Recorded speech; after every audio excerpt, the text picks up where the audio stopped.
just to see a few dollars, looking at the devil like I'm What the fuck is going on, everybody? We out here, Darkside, we outside. Black up the rubber himself in the flesh. I got Jay to my left, and I got the man of the hour with the power. Got Jimmy fucking Valentime in the building. Looking like Blues Brothers out this bitch with the fucking shades as usual. What's up, man? How you? I'm good. I'm happy to be here. That's what's up. Jade, how you feeling? You got the classic I Pop Tarts. have a strawberry Pop Tart, so Yeah, I'm you good. let The beginning of a true champion. Yeah, that is a bit of a That's a fact. Okay, so mainstream is really with the shits tonight. That's a fact. I know why, but yeah, that's what's up. Yeah. So, Jimmy, on this show we do like Monday Night Vibes.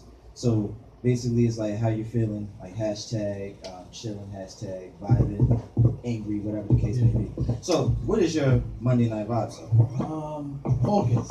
Focus. I like that. So we got a new record out. Okay. On your own. It's came out on Friday.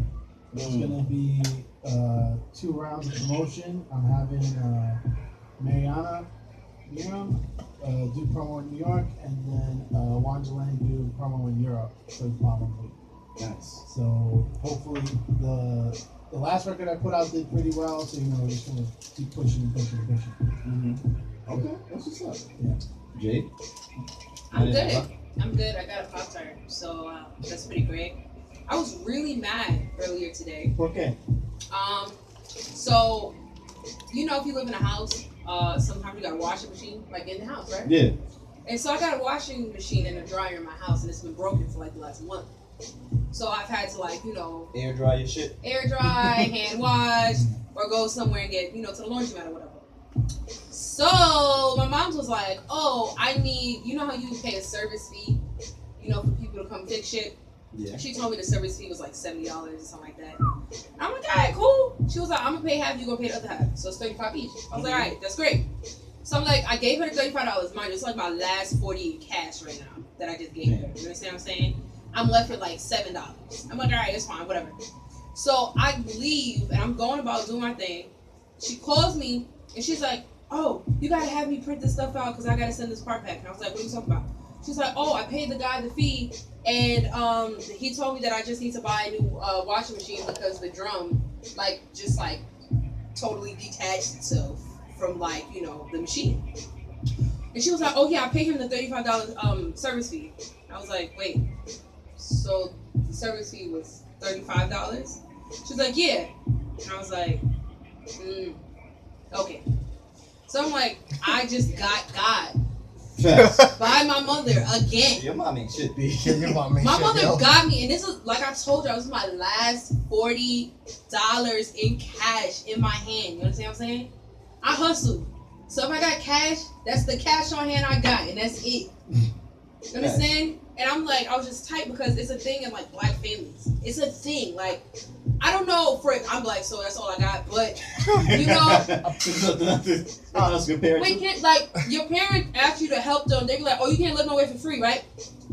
And then you give them your last whatever, and then they lie to you about what they really need, and they're literally using your money for something else, but you don't even know what they're using your money for, because you want to trust your parents. And then they slip up in their lies and say shit like, oh, the service fee was $35 versus the $70 she told me the week before. I swear, I know I'm not stupid. I know I heard $70. See, the okie doke is you always gotta pay. Whenever your parents ask you for anything, you gotta pay it yourself. So then you get the receipt yourself. Because if you give them, the money's like water. Just go down. And always ask for receipts. Yeah. Sounds like the government, actually. Oh shit! You know what? I'm stepping on that one. What? I'm just That's saying. true. 9/11 was an inside job. But then when you're working, when people do stuff in your house, you got hood niggas coming in. People who they got their own little business on the side. They don't really work with receipts and shit because, they just a side hustle. There's niggas who can, are plumbers, can plumb your fucking shit and won't ask for a receipt because they off the books. They're not like a registered Yeah, but then when the toilet explodes, then what are you gonna do? You're gonna get mad because you Yeah. hired someone who wasn't, Yeah. I mean, licensed. it's there's a thing I always say, but especially from music business, it's like you either suffer now or you suffer later.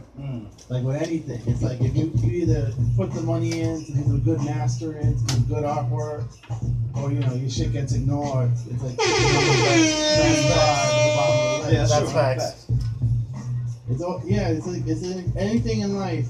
You're gonna have to pay the price one way or the other. It's like if you get the cheap repairman, it's gonna blow up 3 months later. And then at least if you get the good repairman, they have to give you that 1 year, 2 year guarantee. And they can give you a fucking refund if you say I'm not happy with the service I got. Yeah. They can't tell you no. Yeah. So Jade doesn't have a washing machine in her house anymore. So if anyone would like to donate to me, money so that I can. The WVMR Laundry Fest. Yes. Laundry Fest. Donate to me now. Alright. If you're really interested, please call us 646-867-7220. We should feature a lot of these washed up ass stations. Get it? Wow. I'm just saying. See how I put that in there? I see what you did there. That's a fact. I got one for you. Look at your friends. I don't got no friends. I don't got no station friends. I know that. Oh shit.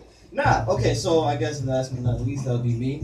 I'm feeling a lot of different things for a lot of different reasons. We're gonna explore those. But I guess the most recent one is bitterness and pettiness against my old job because motherfuckers want to fire me for saying I didn't make enough sales, even though they didn't tell me a specific quota I had to fucking make to begin with. And on top of that, I didn't even make it past the fucking 90-day probation. So yeah, niggas can suck every inch of this dick right now. But moving on, we're just gonna get right into Jimmy Valentime, the artist. I'm so sorry about your job. I'm sorry, man. Yeah. I don't give a fuck, nigga. I'm free. I was out here. I'm already making moves. I got a few leads. Shout out to my girl, Jenny Fire. She was holding me down this whole time. As soon as I texted her Friday, I came off the train. She had like 8 leads for me. It was just like, yo, listen, these jobs are in your field, blah blah blah. The job I went to today was because she sent it to me. So I'm just like, I fucks with it. She holds me down. Shout out to Jenny Fire. But yeah, She a real MVP. nah, she really is. That ass. I know she's listening or watching, or both. So shout out to you, babe. Now, gotta move on, Jimmy. We got this new joint on your own. Yeah. So can you tell us what was the catalyst? Like, what made you want to do this type of track? So the original track was over the Erykah Badu's Other Side of the Game, and that was on one of my mixtapes. And that's always that's the song I usually close every show with, because it catches people and they like it. Because most of it's like high energy and comedy type records, and then it's a little more like we'll kind of bring everything down, kind of know everything for the next set. So I always do that song. So I wanted to have a real version that would be my version. So we got New Older Kid who did Went Through His Mind on my last album. Yeah. He remixed the track. It still has that jazziness, but it's a little different. It's a little more. He's put these crazy horns in it. It sounds really fresh. Willie the Green, who did Billy Wood's album, working with Wiz Khalifa, he mastered it. I know him since way back. Like he recorded my first album back in 2011. Okay. So I had him do the mastering because I know he's gonna always do the professional mastering. I got Tiffany Gregg, who's the model on the cover. You've seen the cover, right? Yes, I have. Cover? Yeah. Yeah. So that was dope because she just did that on the strength that she liked the song. That's what's up. So yeah, it's always dope when people just like they like it, they want to mess with, it, they want to help out. Like it's for the love. Yeah. Or as broke artists would say, for the culture. Yeah. Is it? So it's a good record. I feel like it's a good contrast between I put out Galaxy in January. I put out the Fuck Trump song in March. I put out a remix for She's Tripping because I just wanted to have a clean radio edit because I love Urban Miracle. He's my homeboy. He did like 3 tracks on my last album. I got a track on his album that's supposed to come out this year, but he curses like a motherfucker. It's always like fuck, shit, pussy, fuck. And I'm like, all right, fuck. It's like he's like rap Tourette. No, it's outside. He's like rap Tourette. He's dope. I'm like, all right, man. I need because the good thing is I have an account with with a franchise record from Master Flex's company, so I can send Good. records in once a month. Nice. I'm like, all right, I need a clean version of this song. Because it's just gonna be the instrumental until my part comes That's in. funny. So he redid his verse, and then one of Blowing lines and shit. my friends did the cover for us, which is dope too. Nice. Okay. All right. So now, the last project you did came out in 2016. We gotta talk about that. Which one? The Laughing for the Wrong Reasons? Yes. That was the last one I was bumping. All right. Yeah. Yeah. So that's So what I did was, for everybody who listens to Voices music, you guys have heard from me for a while, so you guys actually hear my records more than most people. But I had 2 albums. What I did was I combined the most played songs on the streaming sites on one record, and added like 3 more songs. So that way, you didn't have to go looking. Mhm. You had everything in one place for yourself to just digest, take the meal, and Nice. enjoy it. Nice. So the next project, you know, I won't give the title because the title is crazy, and I'm afraid someone will shark me for it. Okay. But you know, the next one's gonna come out probably next summer, Okay. Nice. and that's gonna be all these singles now plus like 6 or 7 more songs. Dope. Okay.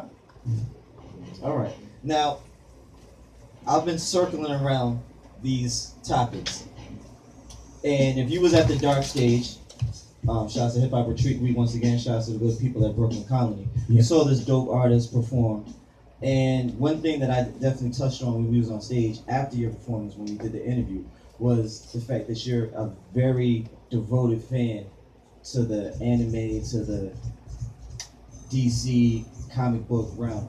Yeah. So we got some shit we gotta talk about, man. Yeah, yeah. I mean, it's always part of the image. I Yes. want it to be larger than life. Mhm. So, you know, I was rocking with the Superman shirt on at the show. Yeah, yeah. And so I always try to have these crazy designs and images. I want it to be bigger than life.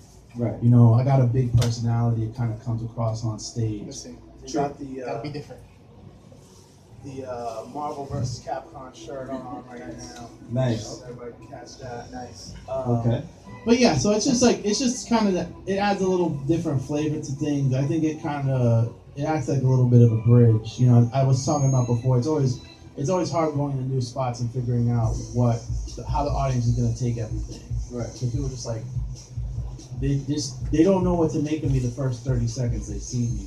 True. So it's like, and I felt that like I won even at the show, I felt like everybody kind of got kind of won over by the fuck Trump song. Well, of course, anytime somebody says "fuck Trump," Yeah. people just with it. Yes, and especially because it's catchy, you know. Like to me, I really worked on that song to make sure, like, you know, it had a good hook, it had a good bridge, because like, you know, there's so much, like, it's kind of cool in a way that like protest music has become hip again. Yeah. You know, like you have your Kendricks and your J. Cole's and other people doing like meaningful records again. Mm-hmm. So, but there's so much stuff. Like that you said that. You know, like it's such a flood of it's almost like people are spoiled in a way. Like there's too much to do at any given time. Yeah. So I tried to make sure like I had a good hook and I had a good bridge. And I always try to make sure that like the end of my songs is a part the audience can participate in. Right. That's why I had the hey hey ho ho. Yeah. And I saw that little clip on Instagram. I think everybody saw with Rihanna doing it in the street at some point. I think so. Yeah. Yeah. So that's kind of like, hopefully Rihanna do this with me, but coming for like 150%. Wait, did you do it first or did she do it? I heard it at some protest, and I was like, all right, I'm gonna incorporate it. And then it went viral because I saw the clip. I was like, all right, I had written it. I copyrighted it back in like January, so hopefully I'm okay. You should be at it. Yeah. Yeah. It's just a little change. So. Yeah. You know, it's always crazy because like one of the things, especially for this project, I'm pretty much doing it with New Order Kid and Urban Miracle because I had a situation with the last album with the guy who did Bad Decisions kept reselling the beat for the people. Yeah. And that's been kind of an issue because like the version I did is was on Vice Television. So like, you know, I've gotten a decent check from that. So like it's kind of been difficult because I've had to keep doing things back and forth with people where I have to go like, all right, I know that you didn't do this out of malice because you just sold me the beat you didn't know. But like, you can't be going in on these TV things that you can like opt out and not get money from. Right. You know, so like that's why I'm trying to consolidate the circle a little bit. Yeah, that makes sense. Yeah. Okay, now you touched on something very small, but we gotta expand on that. When you were talking about just now, when you were talking about like you had people that are more vocal about the atrocities that's going on, and they're open to protesting and making songs and making conscious moves towards that. Yeah. There was a skit that you did at one of the end of your songs where you was talking about actual lyricism and rap being dead. And yeah. So now that I feel like that plays into it. And I think it was you in the skit that you was talking about like it's coming back or something like that. Yeah, because my homeboy Carlos Ferragamo, he's from here, but he lives down south, and he makes a lot of moves down in Atlanta and Florida. So he's always kind of has like this crisis of conscience where it's like he could do the trap stuff and he sounds good doing it, but he's more of a lyricist. So like, and I'm more of a, like I always tell people I'm a dope rap artist, and I'm proud of it. Like it's what I am, it's what I do. Mm-hmm. So for me, I represent kind of one, like if we're kind of like the triangle offense, me, Urban, and Carlos. So like he's got the more trap side, Urban's more soulful, and I'm more like comedy. So like we merge really well together. Nice. Okay. All right. So now, with that being said, besides yourself, obviously, and the people that you run with, who do you feel that is still carrying the torch as far as hip hop goes in a positive light?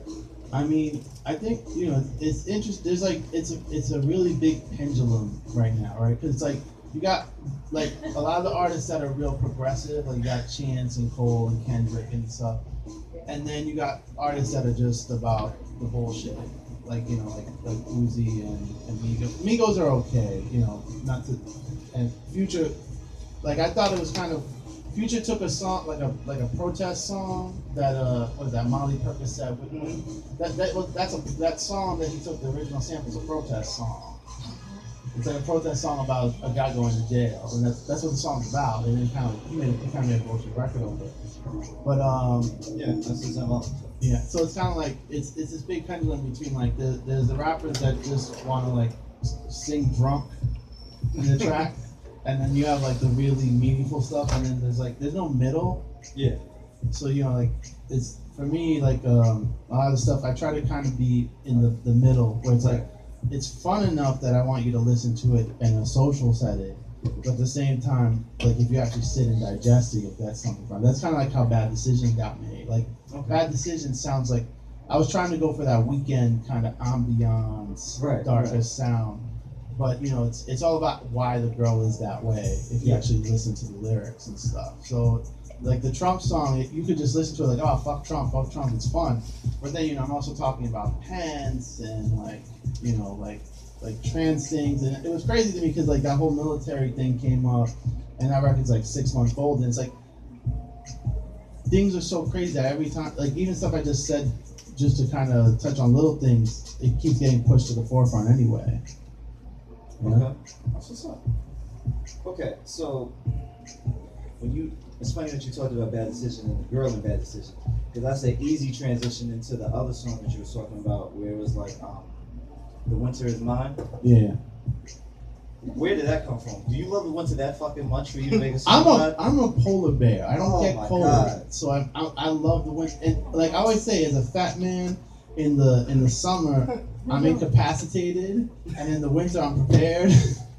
So that's always been my MO. So it's like for me it was like also it's just because like other rappers they always talk about the summertime. I thought just having a track about the winter, like it's funny because that track is actually kind of inspired by Schoolboy Q. The Yeah Yeah song. Mm-hmm. So I was I like the synths in that. So I was like, all right, I want something with that kind of style, but to make it my style. So me and Noah the Kid, he's crazy because like I can just describe to him how I want to track, and he like 90% of the time the first beat he'll play me will be just like the way I described it. Like with the Trump song, I was saying I want something like Takeover, in a Takeover style, and it's got that kind of like thump, like Takeover, but it doesn't feel like a copy of that song either, you know. And it's like with the Winter's Mine, I was playing him 808s and Heartbreak, and I was playing him Schoolboy Q stuff. And I'm like, I want winter. So he kept playing me beats. I'm like, colder. So eventually he hit that beat, and I was like, all right, that's it. It sounds like snow's falling. That's kind of how I envisioned it and stuff. Okay, so winter is coming, wouldn't you say? I'm not a Game of Thrones Are you person. fucking kidding me? Yeah, Dude, you know, how could you not be? Yeah, you know what? The girl that was at the show, that was singing with Yerby, she loves Game of Thrones, and she's like, "How can you not?" I'm like, I don't like magic. There's no magic. The fuck? You know, like I usually don't like Dungeons and Dragons or Lord of the Rings or any of that kind of stuff, medieval times. Right. So I know people always go, it's not like that, but I'm always like, I'm doing like 20 different things. I go to work, I go to school, I got the music thing. Yeah, somebody in your lifestyle, because one of those, like, the thing about Game of Thrones, for anybody that doesn't watch it, there's two people in this world. There's either the people who don't watch it at all and the people that are fully invested. There is no in between, because the storyline is so intricate and there's so many different entities and different characters and different houses that you're literally gonna go mad trying to follow all this shit. Yeah. Like there's actual like blood and family ties that's really like will bug you the fuck out. Yeah. Like for anybody out there who watches it. Like, I know you guys can agree with the whole fucking Jon Snow and Daenerys relationship, how she's his aunt and shit. That shit is fucking wild. It takes like a good 5 minutes to break that shit down on why they're related. Yeah. So, it's a lot. So yeah, you ever seen that image of Charlie from It's Always Sunny in Philadelphia? Yes. Where there's like a bunch of he's explaining shit? Yo, that was my fucking show. So that's how, to me, every time anyone talks about Game of Thrones, it looks like that. Like there's gonna be like this house and this house and these people are related. These people are fucking even though they're related. Yeah, there's no other way to explain it. It looks crazy. Yeah. All right, so let's talk about something that you do have some expertise in. Fucking Defenders. Ooh. That shit just dropped. You know, I was so disappointed. Really? To Why? be honest, like I love those shows. Those are my shows. Yeah. I even met Kristen Ritter like 3 months ago. Nice. She's launching a book in October, and I got an advanced copy and stuff through some people. So she autographed. She was really cool. So like I love those characters and I love what they've done on Netflix, but I feel like I've seen episodes of Arrow with better fighting, and that's sad to me. Like I feel like the Daredevil fights are still the best fights. Oh, hands down. And it's like Danny Rand. I mean, there's been a lot of controversy. Like they thought maybe it could have been an Asian actor. I honestly always thought they should have found like a half Asian actor, like a Brandon Lee type. I always thought that would have been crazy. Like his mom could have been from Kunlun, and then his dad could still be the CEO or whatever. And then he was like maybe trying to go visit her, or go find her, or whatever. And then whatever happens, right? Right. But he can't. The kid can't fight. He's okay as an actor, but he can't do the stunt work. Like his girlfriend is always showboating him real bad. Yeah, she got that shit. You know, like she's like a little mini Ninja Gaiden with the sword and everything. Yeah, facts. You know, but so I felt like the choreography wasn't great. I mean, I know that with Luke and Jessica, they don't do A1 choreography because Luke is just like he can destroy anybody. Yeah, pick things up and lift them down. Exactly. And Jessica, she doesn't have any fucking fighting training. She's just stronger than normal. Yeah. So I understand that. I also thought like some of the graphics in the last, I say graphics like it's a game, like the special effects were not A1, because like there's a part where they're in that tunnel and it looks like they kind of shot pieces a little bit later than they shot the initial stuff. So I was like, man, come on, you got the Flash, like the Flash on CW looks better than this show, and it's the Flash, who's like, that's a hard show to do with their budget, and they really got to push the limitations.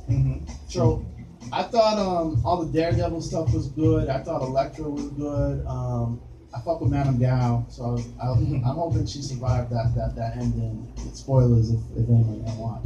Listen, they had over 2 weeks. Yeah. Right, it's been like 2 weeks now. Yeah, so, they had 2 weekends for it. So yeah, so I would say, I mean, if you like those shows, definitely watch it. I'm hoping that they'll just put Danny in Luke's show and just do Girls for Hire because they got good. I'll say this: they got good chemistry. It feels like a big bro and a little bro. Yeah, like, definitely. like he's gonna keep smacking Danny around so Yeah. Danny gets his shit right, Facts. and that'll be kind of dope. But yeah, because that at least I'll say that much. He's got the kid playing Danny Rand. He's got good chemistry with the other actors, but he's got to hit the gym. They gotta give him like a real life blind master to like smack him around and smack the chopsticks out of his hands so he can't eat the rice so he can get it so he can feel it. Right. But yeah, I would want to see Heroes for Hire more than I want to see like an Iron Fist season 2. I agree strongly. I'm excited about the Punisher. Who the fuck is it? Yo, Punisher was one of the realest fucking characters. Yeah, I'm real. I have this photo with the actor. Shane? Yeah. Oh shit, that's what's up. So it's a crazy photo. Funny, I still call him Shane. Because we look, well, yeah, everybody calls him Shane. I bet his parents now call him Shane at this point, right?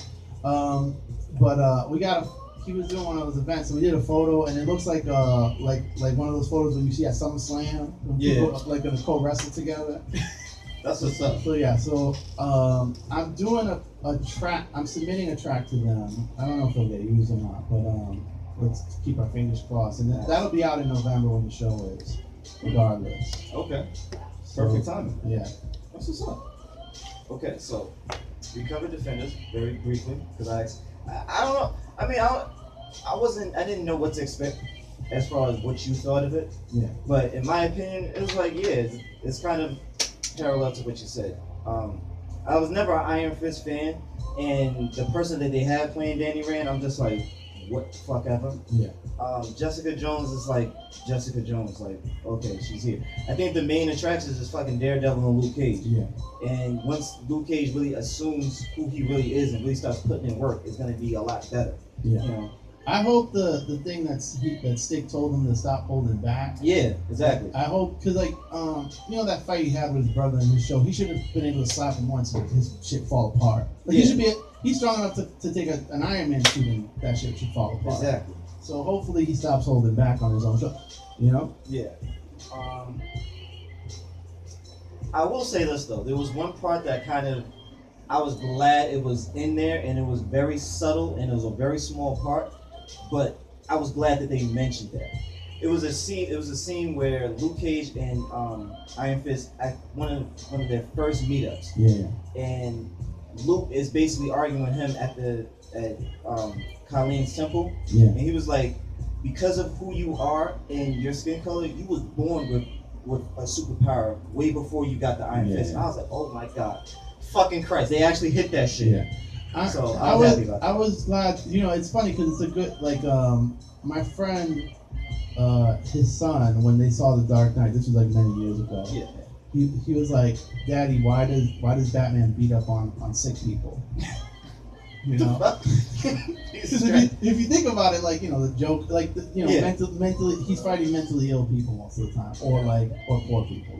That's kind of the story of it. But it's like, I mean, if you have there's also this great joke that was in I think it was in Mad Magazine where Bruce Wayne could develop jobs for felons and after school programs and all this other stuff that would actually stop crime, but he'd rather spend the money to beat up people because it's more fun.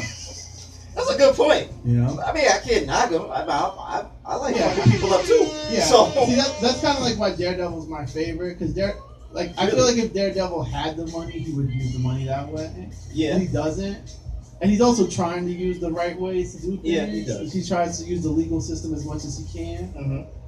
And then so then when he fucks people up, it's justified. You know what I mean? he exhausted every other possible outcome. Now, when you say favorite, are you talking about favorite Defender or favorite Marvel character or favorite character in all? I would say Spider-Man is my favorite Marvel character ever. Okay. I don't like any of the new. And now this is gonna be some real nerd shit. Let's talk about it. Listen, I try to prep motherfuckers. Let's do it. I don't like Dan Slott as a writer. I don't like Chip Zdarsky as a writer. Those are the people that are currently writing Spider-Man in the Marvel comic book. They write him like Ted Mosby in How I Met Your Mother. Oh shit. which is not good. I mean, yo, They had Spider-Man go to a date with a girl. He saved the girl and goes like, oh, like, thank you, I want to take you out. And okay, so he's probably thinking, oh, I can't go as Peter Parker or whatever. But he comes in a motherfucking blazer in the Spider-Man suit, and you're like, motherfucker. Motherfucker! I see your point. Like, god damn it! Like, like he's not. Deadpool would do some shit like that. That's a fact. But because what Deadpool's about. Honestly, I don't even like comic book Deadpool that much. Are you fucking kidding me? I like that Ryan Reynolds found a way to kind of make him a little more human. Because I feel like it's like the Joker is one of my favorite characters, but like the Joker, if he's well written, he's antagonizing people for a reason. He has a deeper purpose. Right. He's kind of like a philosopher. Where Deadpool could just be written like a psychopathic asshole who has no point to what he's doing. It's just he's doing it because it's Tuesday. Right. So I feel like Ryan Reynolds found the right mix between like keeping him human but still being a fun asshole. Yeah. Because that's the thing. When assholes like seasoning. Too much seasoning, you might spoil the meal. Right. You have to kind of do it a certain amount. Yeah. You know what I mean? Man, there's a science behind this. Nah, I mean, honestly, it makes a lot of fucking sense because everybody in the fucking Marvel universe that's had to deal with Deadpool fucking hates him. Yeah. Fucking Death doesn't even fuck with him sometimes. Yeah. So it's like I get it. It makes sense. I agree. Yeah. I would say I didn't fuck with Homecoming. I like the cast. I didn't even see Homecoming. I thought the kids were real good, and I thought it was good because it felt like Queens. Like because they did a good job of casting. Like they found Asian kids and Indian kids and black kids, so it felt like a high school you'd find in Queens. It would be weird in 2017 to find an all white high school. Like that would be the alt-right high, and that wouldn't be the right place to put Spider-Man. Oh shit. Right. So like I liked the kids. I thought the kids were good. I didn't think they got enough material to really excel. And I thought the kid was alright, but I felt like sometimes he was doing like a Michael J. Fox impression. Oh God. Yeah. I mean, like Teen Wolf type of shit. Yeah, like I kept expecting him to go like you know how like Rick and Morty is based on Back to the Future, right? I kept expecting him to go. Rick, you need to fix the suit, Rick. Come on, Rick, fix the suit. Get your shit together. Come on, Rick. Get all your shit, get it in the bag. That's my show, son. Shout out to anybody who fucks with Rick and Morty, son. Yeah. Oh, I've seen these crazy shirts. Somebody did a Doom as Rick Sanchez with a mask on. Yeah. I'm like, all right, that's gonna be my next show. Nah. Did you see the Rick and Morty Shield collab? Where this nigga Morty had the fucking the Shield eye patch. And matter of fact, it was fucking crossover as hell. So it was Rick and Morty, but you have the Shield eye patch with the fucking Batman quote underneath, where it's like you either die a Rick or live long enough to see yourself. You either die a Morty, see yourself, or live long enough to see yourself become a Rick. I was like, I think that's what's happening to Rick, to Morty. I think Morty, like you saw it especially in that fake Guardians of the Galaxy Avengers group. Yeah. Where he's like, this shit again. Yeah. He's like, oh shit, like I know all the answers to this because I've seen you drunk before. Yeah. Oh, when he was trying to when he's doing the solve riddles. No, when he was trying to defuse the bomb, that shit was really funny. He was like, all right, so I gotta figure this shit out, and then fucking Rick is just like, how many times have I got drunk? He's like, too many fucking times, all right? That was my shit. But yeah, okay, now. We all have an uncle like that is fun for the first 2 hours, and then you're like, all right, either we're gonna get arrested. Oh, that's a fact. Rest in peace to my uncle Eric. That was definitely him. After like 2 minutes, just like, okay, guys, Jesus fuck. Yeah. Tone it down now. Yeah. But okay. Moving forward, the Capcom versus the Marvel versus Capcom shirt that you have on.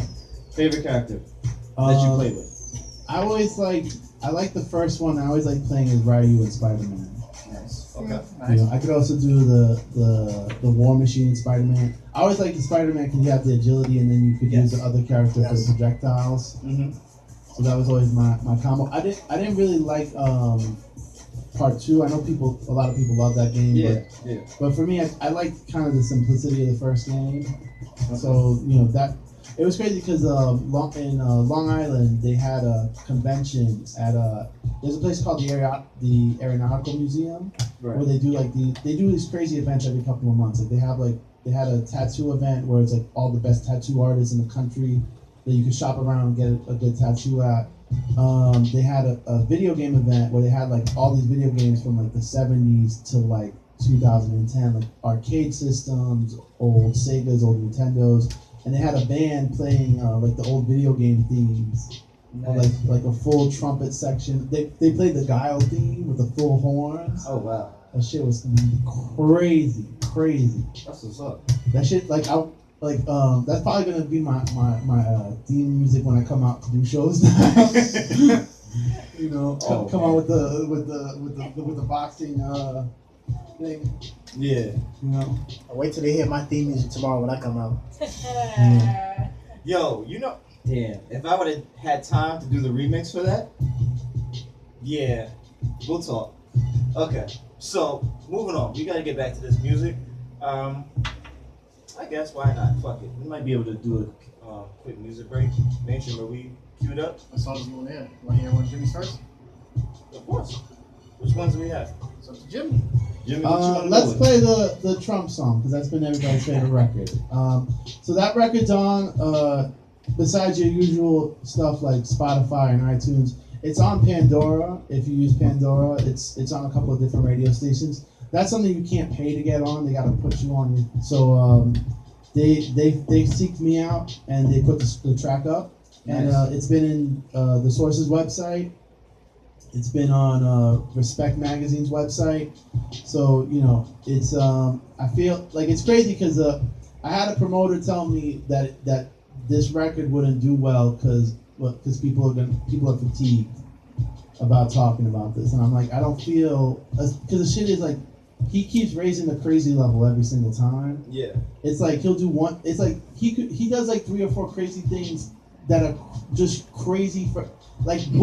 This guy makes me miss George W. Bush, which is bad. That's a fact. Because George W. Bush at least had manners, like he wasn't going over and disrespecting like military families and all that. And he did it by accident. He was stupid as shit. So everything he did was unintentional. Yeah. This motherfucker's intentionally doing this. This guy's just the biggest asshole on the planet. Yeah. And it's like, it's one of those things where he's gonna like North Korea don't fuck around. Yeah. You know what I mean? Like there's gonna be somebody that's gonna be like, all right. It's like you remember that there's an episode of South Park where Cartman got the shit kicked out of him by Wendy.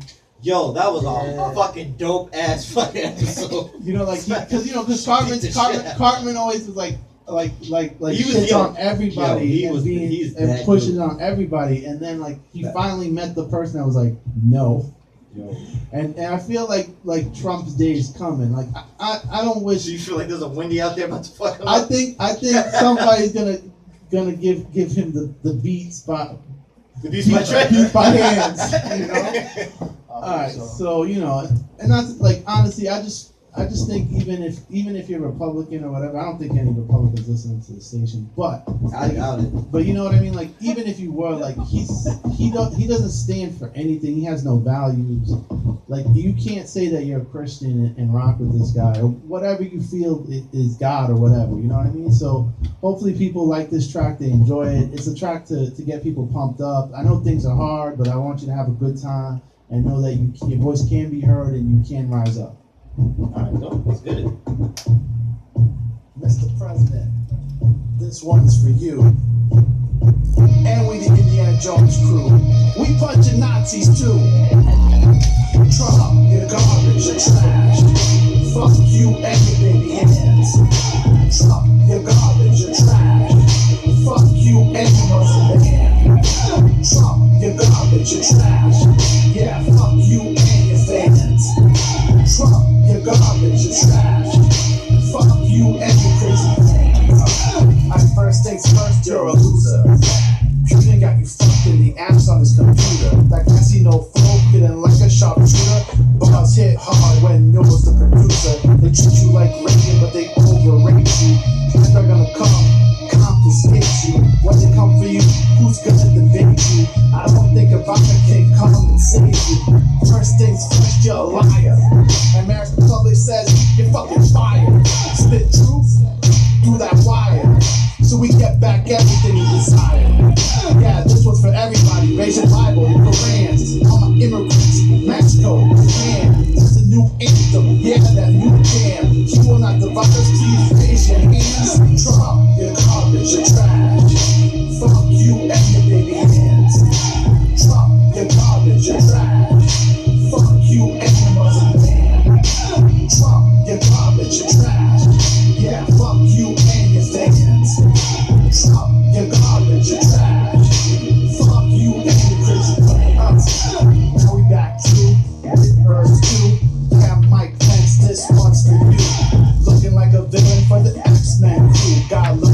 Darkside Radio, Black Up the Rebel. We are back.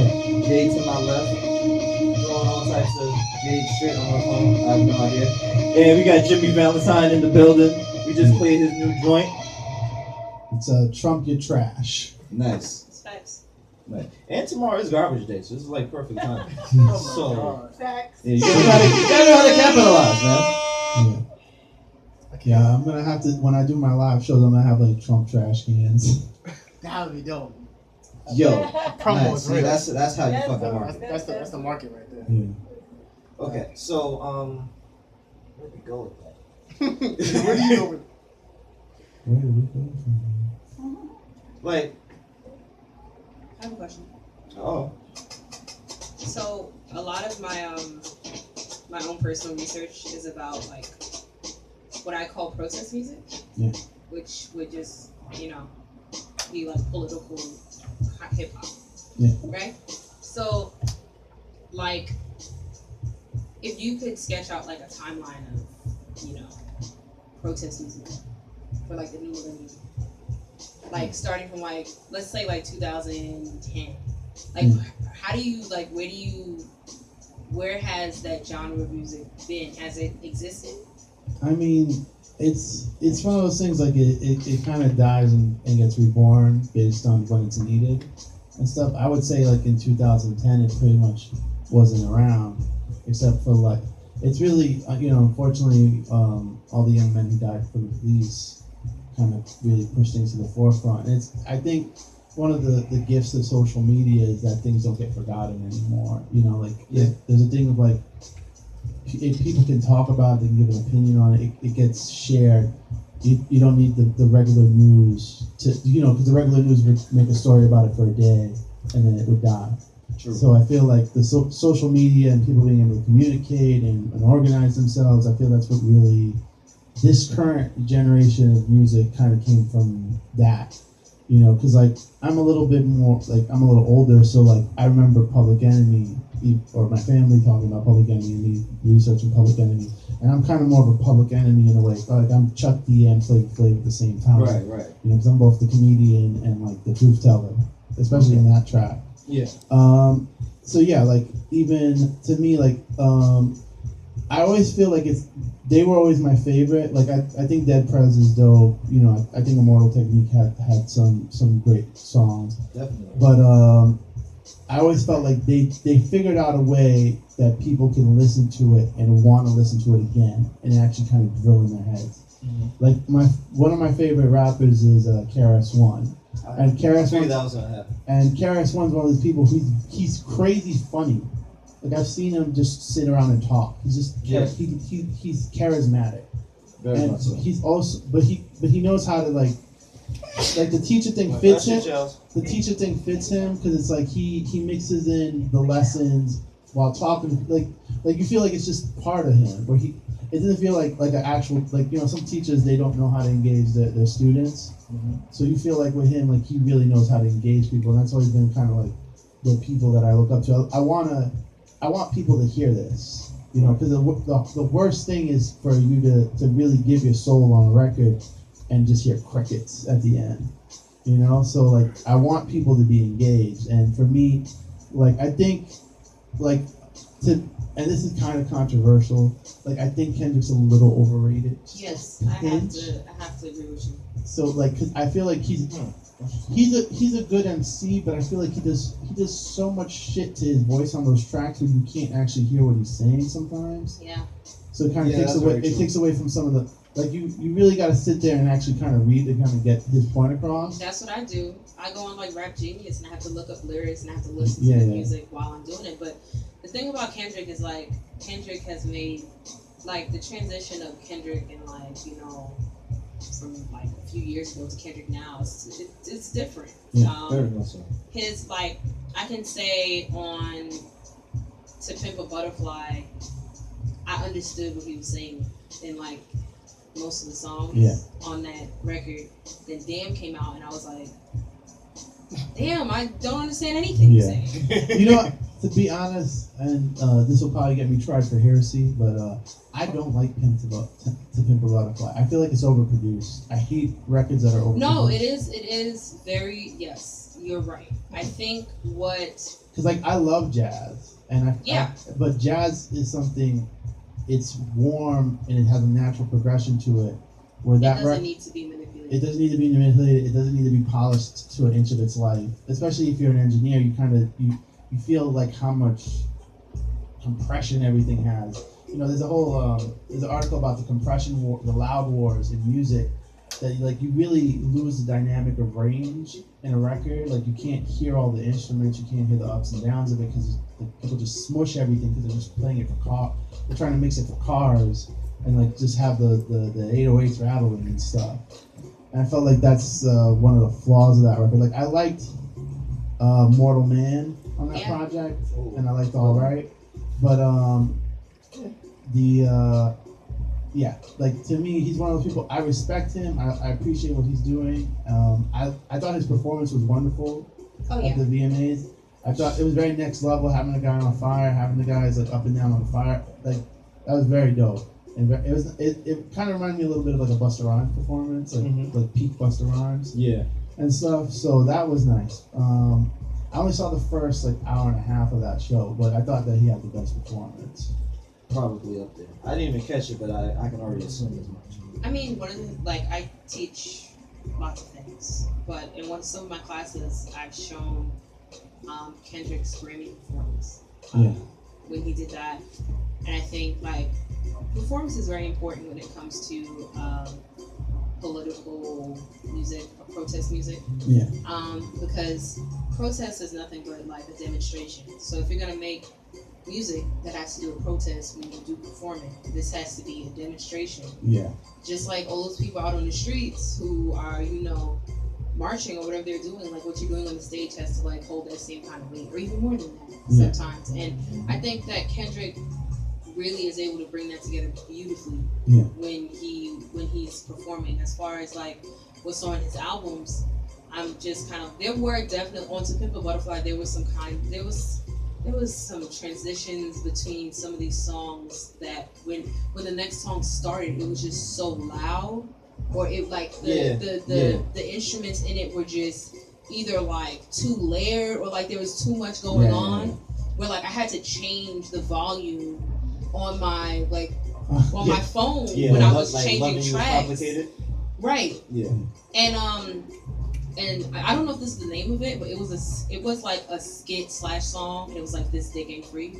Oh yeah. And it had like the horns in the beginning, but the horns are beautiful things. The horns were so loud though that when you're coming off the end of one song and it's fading and you go into something that's really loud, I was like, I literally never wanted to make that transition again. Whenever I wanted to listen to This Dick Ain't Free, I would just pause whatever I'm listening to, click This Dick Ain't Free, and then turn my volume down. Because I like the skit, but I don't like the transitions. Yeah, I do that a lot. Like, I've taught myself how to engineer a little bit. I'm not the best at it, but with albums, I edit them.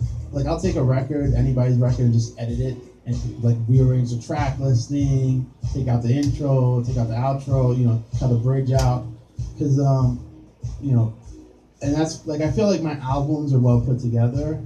Not to like humble brag too much, but I feel like if you listen to any of my projects, I really obsess about the track listing and the idea of people being able to listen to a project without jumping around too much. Right. And the record's kind of having a movement of the types of emotions that you're listening to. Right. I don't want it to be like I'm doing a funny song and then I'm doing a real depressed song.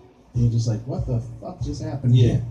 You know? Especially with, even though the last project was a compilation, I put the more serious records in the beginning, and it gets kind of brighter near the end.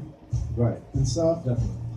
Speaking of that, I forgot the name of the track, but there was one track where I was just like, I feel like that would have been a better single, like more hard, like if it was properly promoted and pushed, it would have been a very dope thing. It was the one where you was talking about hip hop. Matter of fact, All I Need, I think. Is that the name of it? Oh, okay. That song is like almost 10.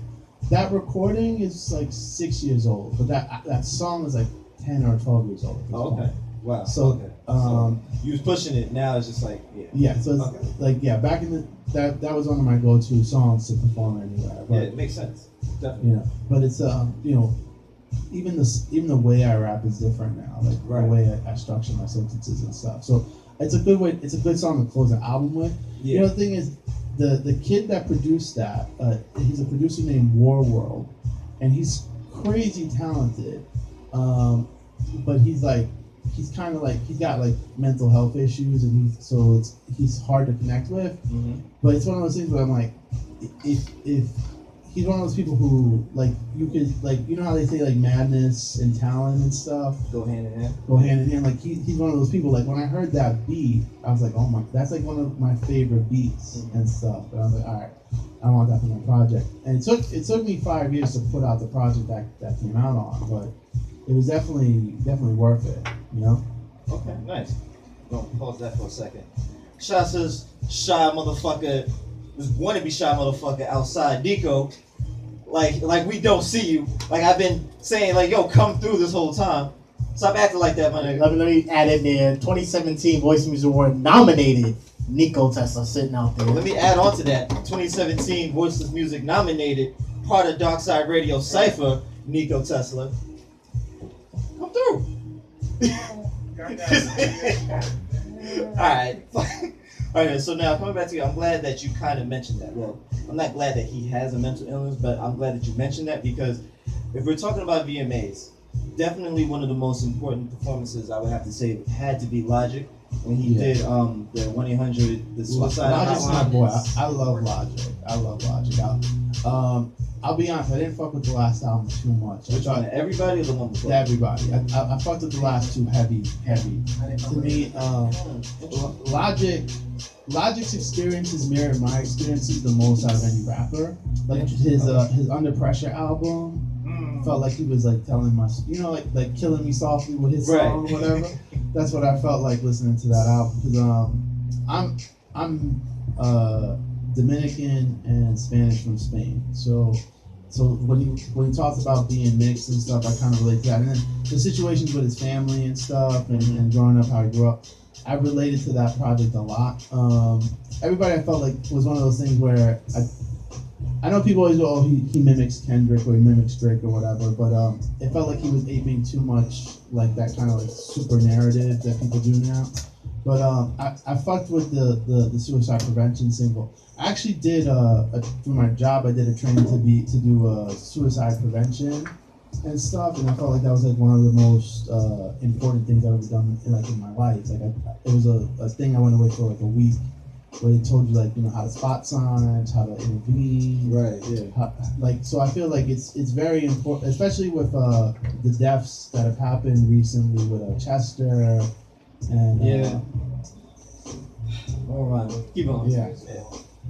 So it's like definitely if you can't always stop someone from doing what they're destined to do at some point, but at the same time, if you can be that anchor or that helping hand, right? My grandma always says that I'm her favorite grandson. And she's always like, because you come and you fix the lights and like you pay, you make sure the bills are paid and everything. How many grandsons does it take to screw in a light bulb? Yeah, but you know what I mean. Like not everybody does that. Like she loves the lottery, so I just buy her lottery tickets. And I'm like, I don't want you spending your own money on the lottery and stuff. But she's like, everybody's always like, oh, I love you so much, but they don't come by. They don't do something. And I mean, it's just as simple sometimes as going like, I hear you. Or if you need me, let me know. Like hit me up. Don't feel like scared or whatever. Like, and actually following through. Through, yeah, definitely. You can. You're gonna. I always feel like if you do the right thing, it doesn't always work out, but in the long run, it pays out more than just being an asshole. Yeah. Yeah. I mean, I can't. I like being an asshole. I'm petty. So it's like I can't wholeheartedly agree. Yeah. Because sometimes you just gotta be an asshole. You gotta just G-check motherfuckers. And there's been a lot of fuck boy shit, fuck girl shit that's been going on these last couple of months, especially in this industry. Okay. I'm gonna be sending a lot of shots tomorrow. Please believe. Bartender blackout with the that's specials. Show tomorrow. Your show tomorrow or no? How? When am I good? Oh, tomorrow we're not. The other talk is on vacation now. We're all on vacation now. What the every time? God damn it. No, there's no shows tomorrow. No shows. No, the rest Oh of yeah, the that's right. Yeah, tomorrow. We're Next closed. we got So when we the- come back, come next week Monday. that Wednesday because I have somebody. Hopefully, So I'll wait, the be. day after tomorrow? Oh, next week Wednesday. Fuck. All right, so we gonna figure it out. But I'm gonna be sending a lot of shots. Oh, we can go break.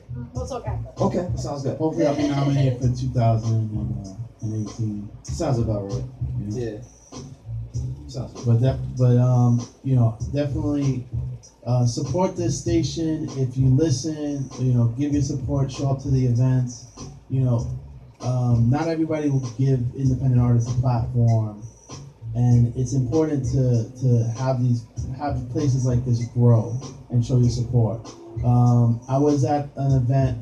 Yurbi's event is Bronx Noise that she does every couple of months, and it was beautiful because there's all these different types of artists, all these different types of genres. Everybody's Bronx natives and stuff. And you know, it was a small crowd because you know you had the fight on Saturday and you had Afropunk on Saturday. So it was like one time we almost sold out the venue like 3 months ago doing that event. But you know, it was a smaller crowd.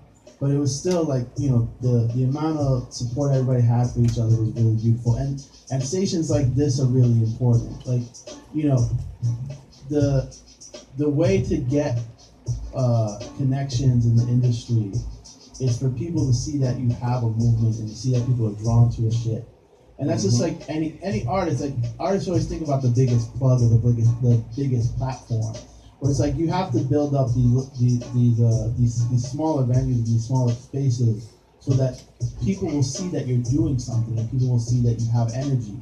Because people, you know, unless you're trying to get like fucked over, where someone will just take your shit, or have a situation where you have to pay out through the nose to get a door open, people need to see that you have a buzz and have attention towards you. So definitely situations like WVMR need to be supported, both on the artist and the listener side.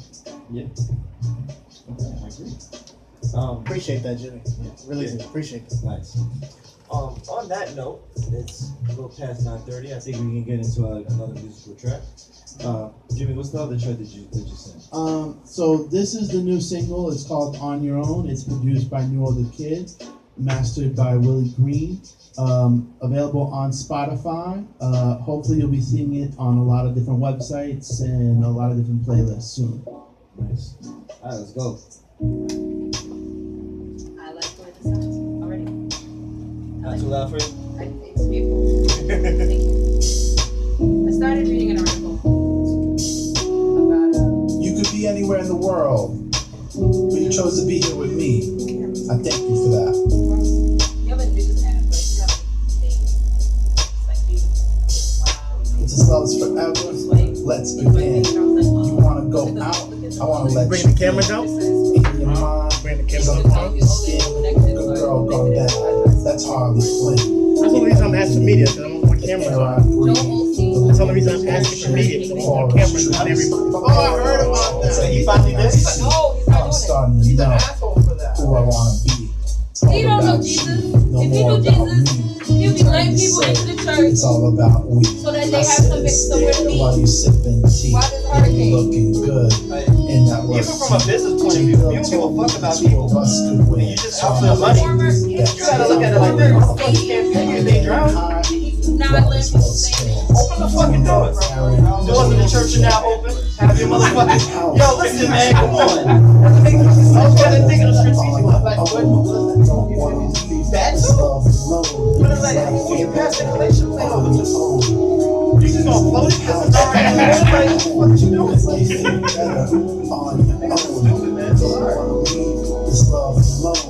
There's a lot of words to describe you. Bashful is not one of them. What's your angle? What the fuck, man? There's a whole bunch of cap space. Out. No marks accused. You've been playing games, but I'm not abused.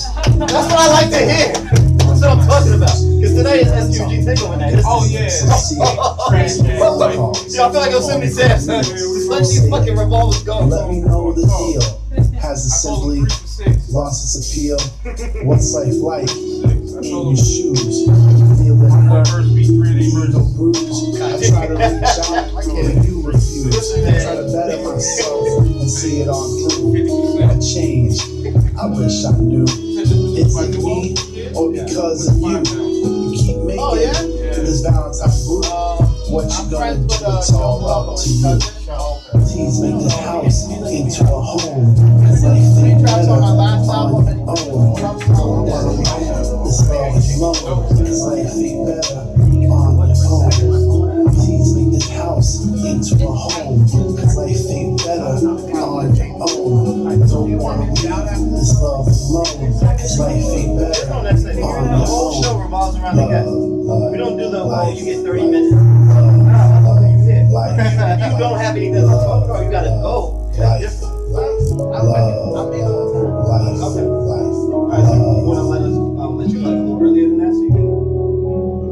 What are you gonna play next song? I don't know, do we have anything else? Oh, come back. Fuck it. Yep, Darkside Radio, Black the Rebel, Jade and Jimmy Valentine over here. Bashful ass Nico trying to creep away. Like, motherfucker, I'm gonna keep sending these shots because you're not a bashful shy person. If you don't get your non-humble ass out of here, take a seat, get comfortable, okay? Shouts to Monday Night Raw. He's the new co-host for that show, so that's why he's here. We got Cool Shells here with the Daily Talk. We got Mainstream, of course, Post in New York. So we got a lot of different shows, a lot of different vibes and styles in the building. And you wouldn't get this on any other station. I'm just saying. Anyway, so Jimmy Valentine, we just heard your new track on your own. Yeah. So like we talked about it briefly, but now that people have heard it, what is the overall idea or vibe and spirit that you want people to have now that they've listened to it? So it captures the idea of the track is supposed to be it captures a relationship at the moment that I'm sure of it for the first verse, and the second verse where the girl is unsure of it. So you kind of hear like me slowly getting more confident in the idea of a long-term relationship, and then the part where the girl starts to drift away for the second verse and stuff, you know. So it's kind of like I don't. What I usually do is I don't usually do direct stories. Like it's not supposed to be like Based off of it's supposed to be more just like universal. You can put yourself in the shoes of whatever it is. Definitely. It's a funny song to do live because people don't know what I'm going for in the beginning until like it gets more into it. Because especially with the Harley Quinn line, people, because everyone always laughs at the Harley Quinn line. There's always two or three people that laugh at it. And I'm always like, but it's a good line of like it's that idea of like the girl who you think is the good girl, and then when you find out it's not. She ain't shit. She ain't really good. We all been there. Yeah. I've had a few nights, few strip clubs, few drinks, by myself, one glass. Really? Yeah. Ain't nobody write me. You ever go night? I'm just saying. Yeah. So, sorry. No, I mean it's definitely. It's one of those things like looks can be deceiving, or even the whole thing is like you don't know somebody till you know them for like a year. True. Very true. Because everybody's always trying to put their best self in the first few I'm an asshole weeks. every day. Like, same nigga you see here, Yeah. this is the same nigga next year. It's like so get ready. there's a Diplomat skit where I don't know if it's Jim Jones or Cam where he goes, "I slap you so that you can't say that I changed." Yeah. So that was Cam off of Come Home With Me. Okay. Yes. That was the only album I actually kind of respected besides SD and Confession of Fire. So I know exactly what you're talking about. That was the shit. When the Los Angeles first won back in like 04, 05, we were the Diplomats so bad. We could have been called the Embassy. Wow, that's funny. That's fucking funny. It was so funny because I have a friend who's blind, who's real dope. But he was listening to some of the tracks. He's like, "Are you trying to sound like the Diplomats?" I'm like, "A little bit." Nah, because I mean, listen, I wasn't a huge fan of Diplomats because my whole thing, I always like just choose sides. And it's like you can appreciate both, but I'm always an either or person. Like I'm a Marvel person over DC, and me, I was a D Block person over Diplomat. You know, I felt like I had problems with J. Cole at one point. Like actual. Yeah, because he jerked me around for a verse. Like he was doing one of those things where he's like, "Oh, I'm fucking with you. I want to be on your mixtape." He's like, "All right." I was like, "Okay, cool." Like, so I sent him like $200. He never sent me the verse back. Oh wow. And this was before PayPal. Like before PayPal was big, so I did it like like I did it with I sent him a Like chat. Western Union? Yeah, Western Union type situation. So I don't know if you heard the song "Time." I dissed him on "Time." Oh shit. I gotta listen back to it. So that's there's a Jay Dilla beat that I rapped over called "Time." So that was one of the first songs that got published on a couple of blogs back in It's like controversy sells. yeah. And so it's funny because I'm at a fundraiser for like a foster care thing in a Santa hat and a Grinch shirt, and they asked me to do some raps there, and then I'm doing the fuck J Hood verse. And so if you go on YouTube, You can't make this up. if you go on YouTube, there's a Jimmy Valentime J Hood diss, and I'm in a Santa hat, and I got my "Don't Be a Grinch" shirt on. Yeah, you know, so that's one of those things. I would say I love Jadakiss. Jadakiss is always one of my favorites. I like Styles is technically the better artist to me. You think so? Like he comes out with the better song. Like Jadakiss has the better verses, but Styles actually has better songs. Okay, I can kind of see where you're going with that. In a way. Especially because Styles' first album's like the closest they ever got to like a real classic rap album out of all of that. That Gangsta and the Gentleman. I remember Gangsta and the Jungle when it came out. Like I think that was the best out of all their solo projects. I mean, well, I always feel like Sheik is always overlooked. Yeah. Out of the three. My boy Chris loves Sheik. Like that's like he'll tell you, oh, his favorite rappers is Jizza, DJ Quick, and then Sheik. He's into that gangster shit. He's with the shits. Yeah. Anybody that tells you Jeezy or Sheik Luch is their favorite rappers, they are 100% with the shits. Like, Yeah. anything that goes down, they're like the first round draft pick for the shits. Yeah. But I don't know, man. Because I mean, I give respect where it's due. I love Styles, but if we're talking about classic albums, I feel like Kiss the Game Goodbye was definitely that. It had a culmination of every type of feel that you would need to make a good album, like girl tracks, the party tracks, the hood tracks, nigga tracks, uplifting tracks. To me, that's one of those things where, like, a lot of people try to remake Life After Death, and that to me, that album sounds a little too much like Life After Death. You know how like Life After Death is the perfect version of trying to do a song for each group of people in the world. Like, Kiss the Game Goodbye sounds like what's the song The Alchemist did? You know, the one where him and Styles are rapping back and forth. But Kiss the Game Goodbye? Yes. That's what We Gonna Make It? Yeah, that's like one of my favorite songs like ever. I remember hearing that on a DJ Clue tape and screaming on the subway. Fucking with you. Like this shows you how old I am. I remember listening Talk to about it it, man. on 80s babies. a DJ Clue CD, like getting one of those the bootlegs from like Canal, and then listening and hearing it and screaming on the subway like woo! This guy do fire, woo! And people just looking at me like the crazy man on the train. Be like that. You know, but yeah, so I always was like, I'm more of a Diplomats guy, but Diplomats kind of fits my style because I'm more like comedy based, and it was they were more playful. They were more about the parties and being flashy and stuff like that. I was not the flashy motherfucker, so that's why I gravitated towards D-Block. Yeah. I wasn't with the shits as much as they were, but I can understand them. Like they was some like Carhartt jackets, constructs motherfuckers, and Diplomats. They was just like, oh, we gonna spend $300 on a belt, and I was like, I got $300 in general, so I'm gonna be over here with these trap motherfuckers real quick. Yeah.